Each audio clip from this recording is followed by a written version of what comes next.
Assalamualaikum warahmatullahi wabarakatuh.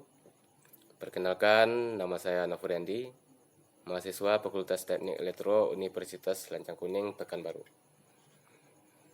Pada video kali ini, saya akan membahas resume buku Konsep Manajemen Energi sebagai pelengkap tugas manajemen energi. Judul buku yang akan dibahas yaitu Konsep Manajemen Energi karangan Ainul Gurri PhD. Adapun bab yang akan dibahas pada video kali ini yaitu bab 3, Divisi Fungsional Manajemen Energi.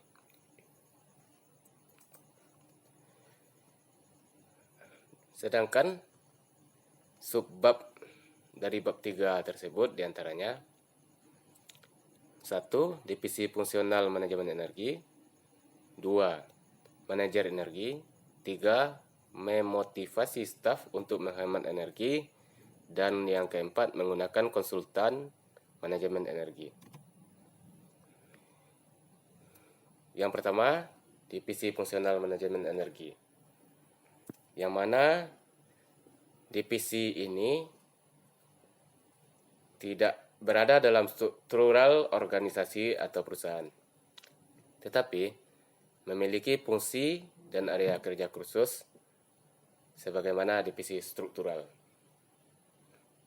Anggota dari divisi fungsional manajemen energi diambil dari staf departemen-departemen tertentu dan terlibat langsung dalam manajemen energi.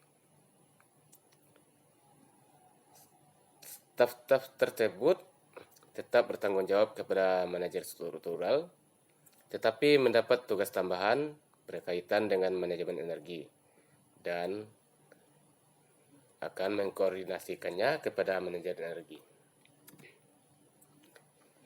Selanjutnya, level jabatan atau tanggung jawab dalam divisi fungsional ini. Pertama, Dewan Energi berada pada level tertinggi perusahaan, menyusun kebijakan energi perusahaan. Selanjutnya, Komite Energi yang bertindak sebagai grup ahli manajemen energi. Manajer energi yang ditunjuk merupakan salah seorang dari anggota Komite Energi.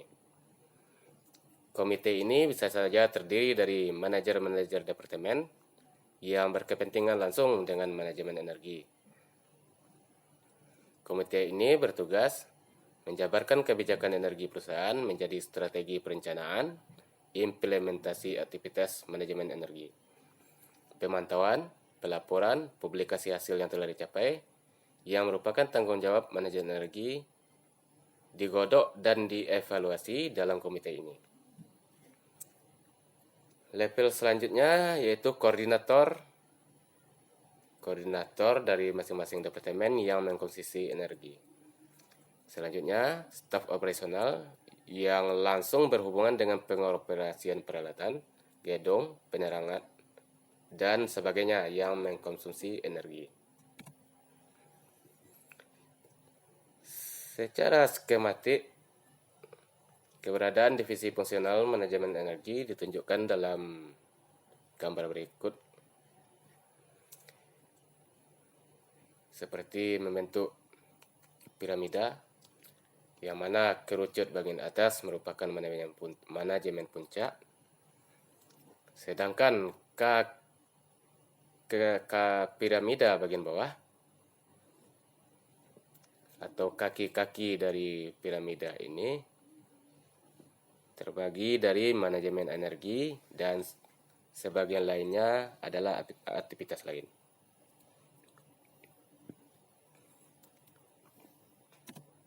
Selanjutnya, subbab yang kedua yaitu manajer energi.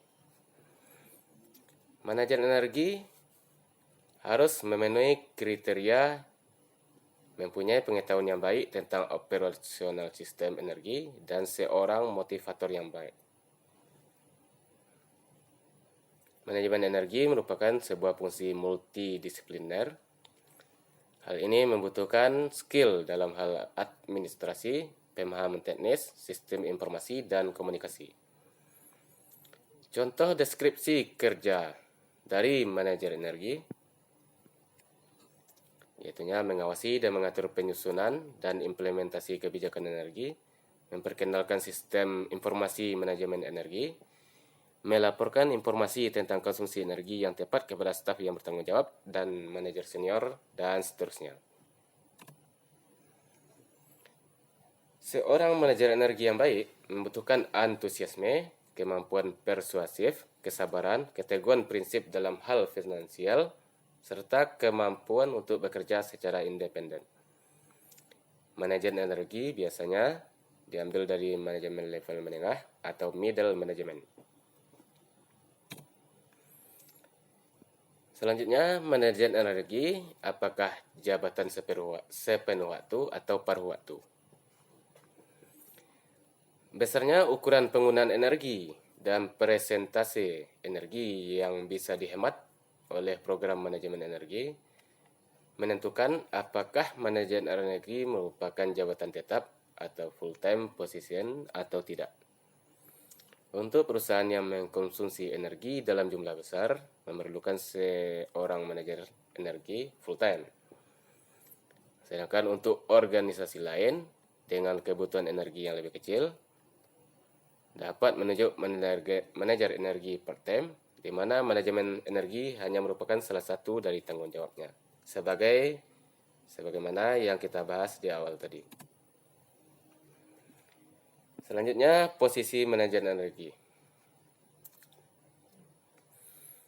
Manajer energi dapat diposisikan di bagian manapun dalam organisasi asal dapat mengakses seluruh bagian yang lain. Ada beberapa pilihan. Pertama, departemen teknis. Ini merupakan pilihan yang baik untuk tahap awal program manajemen energi, yang lebih ditekankan pada pengontrolan konsumsi energi dan biayanya, tapi sedikit kurang tepat untuk aktivitas pelatihan dan informasi energi. Pilihan selanjutnya, departemen personalia, yang mana pelatihan dan pemberian motivasi bisa dilakukan lebih simpel dari departemen ini, tapi memiliki masalah dalam kaitannya dengan dukungan kemampuan teknis dan kredibilitas skillnya. Pilihan selanjutnya, departemen keuangan, sebagaimana departemen yang bisa secara langsung mengetahui konsumsi energi dan dapat melakukan kontrol finansial. Departemen keuangan merupakan basis yang bagus, tapi dukungan kemampuan teknis dan kredibilitasnya lemah. Pilihan selanjutnya, manajemen puncak. Pada awal, posisi tinggi eksekutif dan akses ke seluruh bagian manajemen akan sangat membantu untuk mendeklarasikan program manajemen energi. Tapi sejalan dengan terlaksananya program, manajemen energi harus terintegrasi ke dalam alur-alur manajemen organisasi secara keseluruhan. Dan manajemen energi akan lebih berperan dalam hal yang lebih bersifat operasional. Selanjutnya, langkah menjadi manajer energi yang sukses. Pertama, berusaha memegang kendali secara penuh. Antaranya memastikan membeli bahan bakar seekonomis mungkin dan menggunakannya seefisien mungkin, meningkatkan ketelitian dan kepedulian terhadap perilaku membuang-buang energi, mengampanyekan pemeliharaan gedung.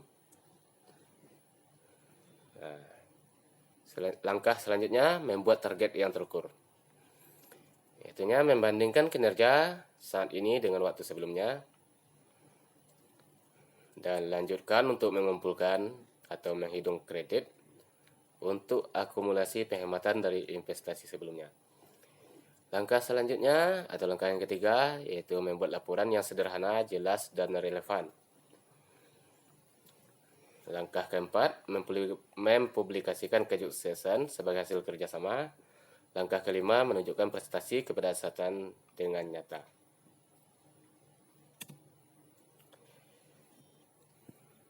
Selanjutnya, peran manajer energi dan perkembangan pelaksanaan program.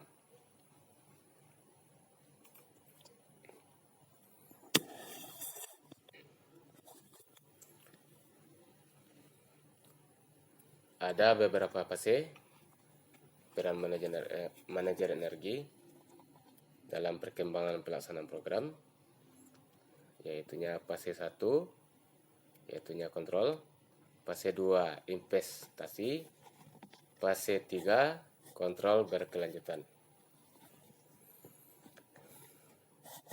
Baiklah, akan kita bahas tentang fase 1, yaitunya melakukan kontrol terhadap konsumsi energi.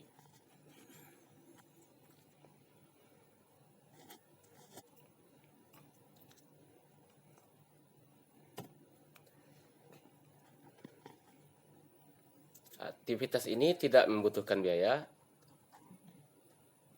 Hal ini dapat dicapai dengan cara mengukur penggunaan energi oleh tiap departemen, mereview strategi pembelian dan memastikan sebagai bahan bakar yang benar, memeriksa pelaksanaan operasional plan, memastikan bahwa semuanya dioperasikan dengan cara yang paling efisien, mereview perilaku kepedulian terhadap energi dan hasil program training, untuk memastikan semua karyawan telah familiar dengan prinsip-prinsip efisiensi energi, dan seterusnya.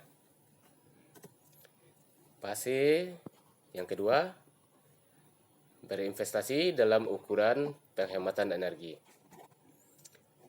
Manajer energi berkompetisi mendapatkan dana dengan investasi proyek-proyek lain yang potensial, sehingga merupakan hal yang sangat esensial bahwa manajer energi mempunyai skill yang tinggi dalam memprediksi keuntungan dan menghitung pengembalian dana dengan berdasar pada sistem prioritas investasi modal yang ada dalam perusahaan, misalnya periode pengembalian atau internal rate return (IRR). Keahlian yang dibutuhkan: pengkajian, penilaian, penaksiran investasi, dan akuntansi. Inisiatif dalam proyek-proyek manajemen efisiensi energi. Selanjutnya, fase 3 yaitu menjaga kendali atas konsumsi energi. Dalam fase ini, manajer energi perlu menyusun dan mengoperasikan sistem informasi. Keahlian, pengalaman yang dibutuhkan, memotivasi insentif, promosi, dan publikasi, desain dan pengoperasian sistem informasi manajemen. Penekanan bukanlah kepada inisiatif personal, tapi lebih kepada kemampuan melihat pengoperasian sistem informasi manajemen dan memastikan apa yang telah diperoleh pada fase 1 dan fase 2 tidak sia-sia. Tujuan dan target pada fase ini lebih jauh ke depan dibandingkan fase 1 dan 2, sehingga manajemen energi sebaiknya, jika memungkinkan, ditempatkan di Departemen Keuangan untuk fase ini. Selanjutnya, memberikan hasil yang terbaik bagi perusahaan. Tugas manajer energi dalam memperkenalkan perubahan dalam organisasi lebih banyak melibatkan kemampuan menggerakkan sikap dan perilaku anggota organisasi atau perusahaan. Salah satu peran penting adalah mempengaruhi dan melakukan persuasi, di mana biasanya terdapat keterbatasan otoritas terhadap mereka yang menggunakan atau mengoperasikan peralatan energi. Demi perubahan sikap dan perilaku yang efektif, sangat penting untuk memahami kultur organisasi dan mengembangkan strategi yang sejalan dengan kultur tersebut.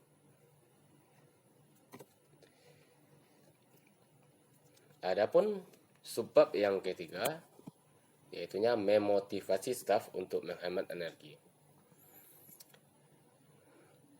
Memotivasi karyawan merupakan kunci sukses manajemen energi, sebagaimana disiplin lainnya.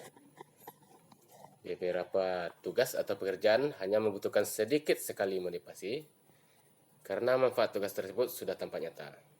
Sebaliknya, untuk tugas yang lain, terutama di mana perubahan perilaku dan sikap diperlukan untuk mencapai sukses, akan membutuhkan motivasi yang kuat. Tantangan seorang manajer energi adalah untuk merubah kepedulian terhadap penggunaan energi dari prioritas rendah menjadi kepedulian semua karyawan.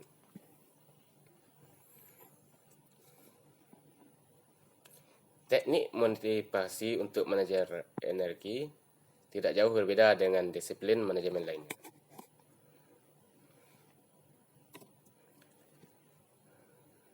Selanjutnya, melakukan monitoring terhadap seluruh proyek energi, apakah itu berbasiskan teknologi atau berfokus pada staf operasional, adalah hal yang esensial. Bukan hanya untuk membenarkan tindakan yang telah dilakukan, tapi juga untuk secara personal mengidentifikasi keberhasilan yang telah dicapai. Faktor manusia sendiri merupakan hal yang sangat penting sekali untuk kesuksesan bisnis apapun.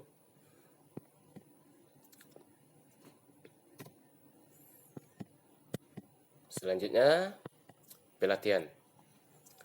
Pelatihan bukanlah motivasi, tetapi pelatihan memiliki peran dalam memotivasi staf. Pelaksanaan pelatihan bisa mencapai beberapa tujuan motivasional. Pelatihan merupakan bukti nyata dukungan pihak manajemen terhadap pelaksanaan manajemen energi. Pelatihan menunjukkan manajer energi menilai skill dan kontribusi staf. Program pelatihan mendorong untuk mengembangkan perilaku dan sikap yang baru bagi staf. Pelatihan tersebut harus melibatkan semua elemen dalam perusahaan, yaitunya manajer senior, membutuhkan pengembangan pengertian dan kepedulian terhadap isu strategis dan finansial dalam kaitannya dengan penggunaan energi. Selanjutnya, staf teknis perlu dijaga agar tetap mengikuti perkembangan teknologi, meningkatkan kompetensi dan implementasi manajemen energi.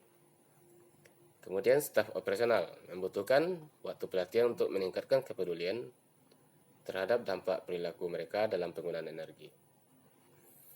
Beberapa contoh mengenai hal itu antara lain memberikan sebagian hasil penghematan energi kepada staf yang terseleksi, hasil penghematan energi digunakan untuk proyek pelatihan, memperbaiki fasilitas staf, dan memperbaiki fasilitas kesehatan untuk staf. Selanjutnya, memotivasi orang yang berbeda. Manajemen senior dan strategis. Perbaikan kinerja organisasi yang juga berarti keuntungan yang diperoleh merupakan motivasi utama manajemen senior. Kinerja mereka dinilai dari kemampuan untuk mencapai perbaikan kinerja dan efisiensi energi yang dapat memberikan kontribusi signifikan. Untuk memotivasi manajemen senior, manajemen energi harus menggunakan bahasa yang sama dengan bahasa yang mereka gunakan. Inilah di mana perjuangan untuk mendapatkan kepedulian terhadap penggunaan energi dapat menjadi sangat efektif. Selanjutnya, manajemen teknis dan departemental. Menjadikan manajer departemen sebagai pendukung manajemen energi yang efektif adalah semudah membuat mereka bertanggung jawab terhadap anggaran energi mereka. Mereka harus menganggap kesuksesan dalam manajemen energi sebagai pencapaian prestasi mereka sendiri, sekalipun itu bisa dicapai dengan dukungan yang lainnya. Selanjutnya, staf operasional. Staf operasional secara langsung memegang kontrol terhadap segala sesuatu berhubungan dengan pabrik, mesin, sampai penyala lampu penerangan. Pihak manajemen energi perlu dengan tegas meyakinkan kepada mereka bahwa pengontrolan penggunaan energi merupakan hal yang sangat penting. Pemberdayaan merupakan hal yang penting bagi staf operasional. Manusia selalu lebih baik daripada sistem kontrol teknis apapun dalam mengenali dan berhadapan dengan masalah baru. Adapun bab yang keempat, yaitunya menggunakan konsultan manajemen energi. Perspektif baru dan segar. Konsultan eksternal memiliki pandangan yang masih segar tentang sebuah perusahaan dibanding orang-orang yang telah berkecimpung dalam rutinitas perusahaan itu. Dia tidak dibatasi atau dikekang oleh politik dalam perusahaan atau rutinitas yang berlaku dalam perusahaan. Konsultan yang independen akan menjelaskan problem manajemen dengan jelas tanpa diganggu oleh operasional harian sistem. Mereka akan memberikan perspektif baru tentang penggunaan energi pada staf operasional dan menolong mereka melakukan pekerjaan dengan lebih baik. Selanjutnya, memilih konsultan. Rekomendasi. Rekomendasi personal dari klien yang pernah merupakan privasi yang baik, merupakan verifikasi yang baik untuk menyeleksi konsultan. Jika orang lain mempercayai seorang konsultan dan mendapatkan hasil yang memuaskan, maka perusahaan Anda juga akan mendapatkannya. Pengalaman konsultan harus menunjukkan track record dalam audit energi yang telah dilakukannya. Lebih baik kalau ada referensi dari klien sebelumnya. Kemudian kapasitas kerja, konsultan harus memiliki sumber daya untuk menangani sesuai kapasitas dan kompleksitas pekerjaan manajemen energi. Perusahaan yang lebih kecil hanya mempunyai kemampuan menangani audit yang kecil juga.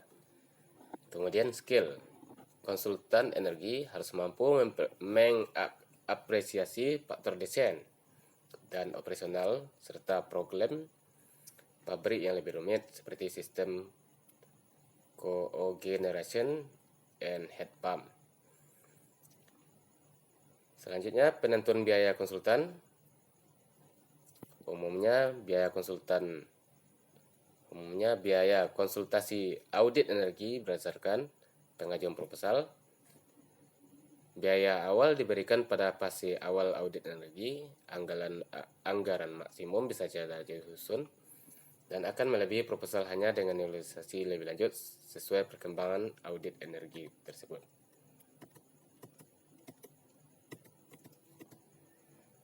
Selanjutnya, lingkup audit energi. Kesuksesan audit energi tergantung pada seberapa baik konsultan diberi uraian singkat tentang lingkup pekerjaan yang harus ditanganinya. Jika perusahaan ingin hasil spesifik, maka susunlah secara spesifik apa yang Anda inginkan kepada konsultan. Secara umum, struktur proposal terdiri dari bagian-bagian berikut. Lingkup, apa dasar pikiran, area, sistem yang dimasukkan dalam audit, apakah proses produksi termasuk di dalamnya, jika ya, proses mana saja, apakah penggunaan air juga termasuk area audit. Selanjutnya, skala waktu, berapa lama perusahaan Anda ingin program pengamatan energi diimplementasikan. Selanjutnya, informasi awal. Informasi awal yang cukup harus diberikan kepada konsultan untuk memberinya latar belakang yang akan menjadi dasar pijakan proposal. Nah, itu adalah bagian-bagian dari proposal. Jika meminta konsultan untuk membuat proposal. Selanjutnya, bagian dari proposal, pentahapan. Jika potensi pengamatan masih tidak diketahui, lakukan perjanjian awal dan tentukan biaya awal sebagai biaya survei untuk menentukan lingkup audit. Selanjutnya, rencana pelaksanaan. Hal yang paling utama untuk menyetujui proposal adalah keahlian, sumber daya yang dimiliki konsultan, dan isi proposal tentang bagaimana proyek itu ditangani. Kemudian, memprediksi hasil. Salah satu kunci sukses seorang audit energi adalah saling pengertian yang jelas antara konsultan dengan perusahaan yang ditangani. Pastikan bahwa gambaran singkat dan konsisten diberikan perusahaan Anda cukup, sehingga konsultan juga memahami harapan perusahaan Anda. Selanjutnya, tindak lanjut. Atau yang terakhir adalah tindak lanjut. Pelaksanaan audit memberikan gambaran pada pola penggunaan energi perusahaan dalam waktu tertentu. Agar informasi ini bermanfaat, hasil audit harus merekomendasikan perbaikan yang bisa dilakukan dan dijaga kesinambungannya selama pengoperasian sistem atau pabrik. Membuat gambaran ringkas setelah pelaksanaan audit merupakan keharusan. Staf operasional harus diberi kesempatan untuk melakukan analisis yang kritis terhadap laporan konsultan. Selanjutnya,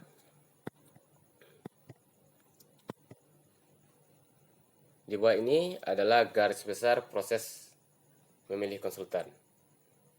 Pertama, definisikan tugas yang harus dikerjakan dan buatlah draft Term of Reference atau TOR. Yang kedua, pelajari pengalaman dan kemampuan beberapa konsultan manajemen energi yang menjadi pilihan alternatif. Yang ketiga, susunlah daftar singkat konsultan. Yang keempat, hubungi konsultan untuk melihat ketertarikan mereka terhadap proyek perusahaan Anda. Mintalah mereka untuk memasukkan proposal yang memuat hal-hal sebagai berikut. Di antaranya, pengalaman mereka sebagai untuk proyek yang bersama, detail organisasi dan sumber daya yang dimiliki, kemampuan untuk memenuhi deadline dan batasan-batasan organisasi, garis besar sebagaimana konsultan menangani proyek meliputi prosedur audit, metode pembiayaan, serta penggunaan sumber daya internal dan eksternal. Informasi pendukung yang relevan, misalnya tenaga ahli yang diperlukan dan dukungan dari hasil penelitian.